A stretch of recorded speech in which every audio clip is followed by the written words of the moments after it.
It is unbearably hot, unbearably hot. I've had all the curtains drawn. I've had all the fans going. I don't have air conditioning, so I had the fans going. I've kept everything cool. Anything that would heat up, like the stove, I'm not cooking. I'm eating everything that I can possibly eat. That's just like apples and cheese. That's what I had today, because I'm not turning on the stove. However, I thought, because I was kind of stuck in the house, I thought, well, I'm going to do some research. And so I researched about fluoride.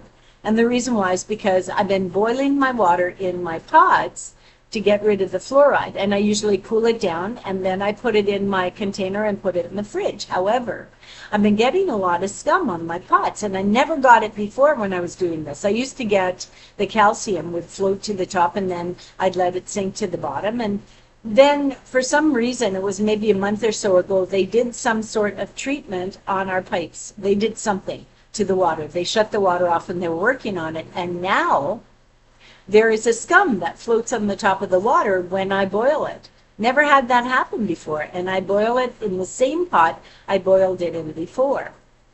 But the pot is getting like a white scum around the outside, and I showed it on a video the other day, where it's actually forming a crust on the side of the pots, and it's hard to get off. I mean, if I scrape it off, I scratch the pot.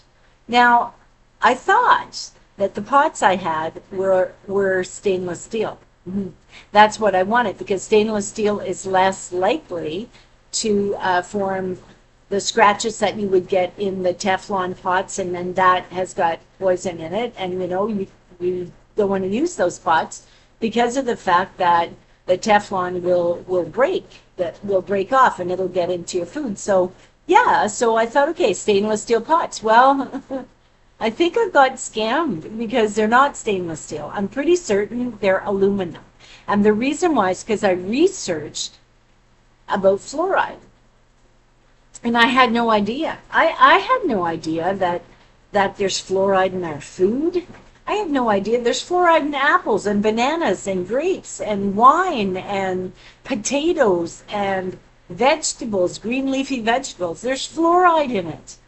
I don't know how it gets in there. I don't know. I mean, it said that usually it's because of the water that you clean your fruits and vegetables with, that it absorbs the fluoride from the water. But there's actually naturally occurring fluoride in fruits and vegetables. So, like, I don't know what to say here. So I researched it, and I found that out, and I thought, okay, well, how much is a good amount to get of fluoride?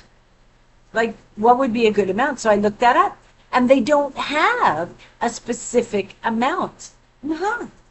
Yeah, so I'm going to read you what it says, because I don't want to screw it up.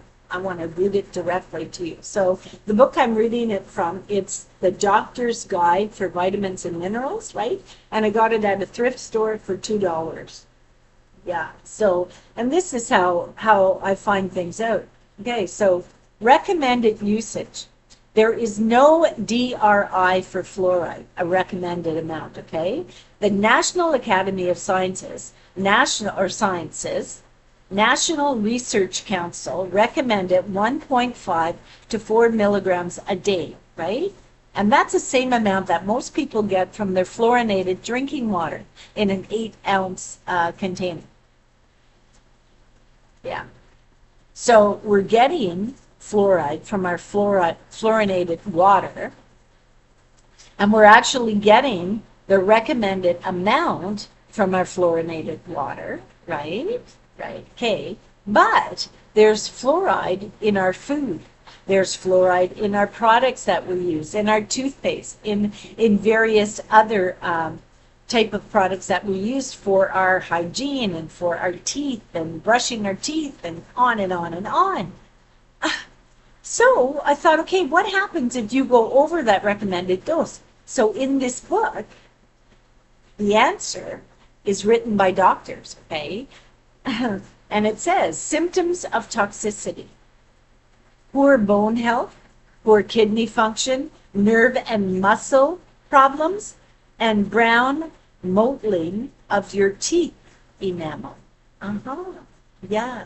It can cause heart problems, skin problems, acne, uh, and brown teeth. Yeah. It can change the color of your enamel on your teeth. Yeah. So, that's kind of scary. That's kind of scary to learn that these type of things are in our food. They're in our water systems. And I was trying to get it out of the water, and it was literally sticking to the aluminum pot. And if aluminum will bind with fluoride, plain and simple, aluminum will bind with fluoride. And there is aluminum in cookware surfaces and acid medications. And it says, the fluoride in food will bind with the aluminum pot that you might cook it in, right? And it will reduce the amount of fluoride available in the food. But listen to this. Teflon cooking utensils do not bind the fluoride. Yeah. So they want to make sure that the fluoride's getting into your system. So they created Teflon. Yeah. So they knew all along that aluminum would bind with fluoride. Toxicity from fluoride would cause all these problems. And I'm dealing with all these problems. Yeah.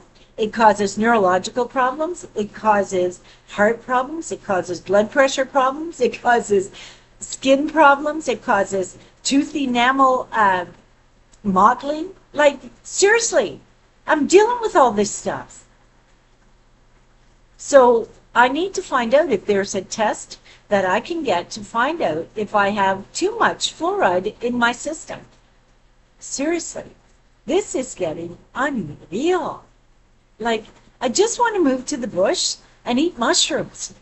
So, I shall see you in the next video. The good Lord be willing.